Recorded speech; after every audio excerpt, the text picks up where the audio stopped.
بسم اللہ الرحمن الرحیم۔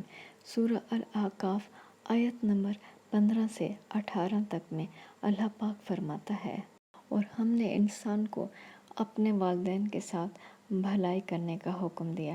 اس کی ماں نے اس کو تکلیف سے پیٹ میں رکھا اور تکلیف ہی سے جنا، اور اس کا پیٹ میں رہنا اور دودھ چھوڑنا 2.5 برس میں ہوتا ہے، یہاں تک کہ جب خوب جوان ہوتا اور 40 برس کو پہنچ جاتا ہے تو کہتا ہے کہ اے میرے پروردگار، مجھے توفیق دے کہ تو نے جو احسان مجھ پر اور میرے ماں باپ پر کیے ہیں ان کا شکر گزار ہوں، اور یہ کہ نیک عمل کروں جن کو تو پسند کرے، اور میرے لیے میری اولاد میں اصلاح و تقویٰ دے۔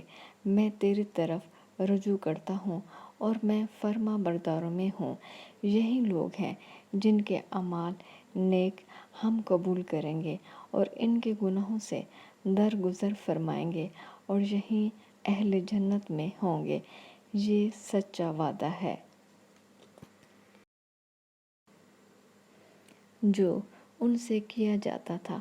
اور جس شخص نے اپنے ماں باپ سے کہا کہ اف اف، تم مجھے یہ بتاتے ہو کہ میں زمین سے نکالا جاؤں گا، حالانکہ بہت سے لوگ مجھ سے پہلے گزر چکے ہیں۔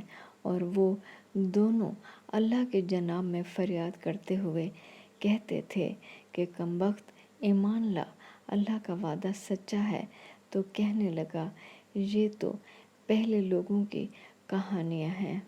یہی وہ لوگ ہیں جن کے بارے میں جنوں اور انسانوں کے دوسری امتوں میں سے جو ان سے پہلے گزر چکیں عذاب کا وعدہ تحقیق ہو گیا، بے شک وہ نقصان اٹھانے والے تھے۔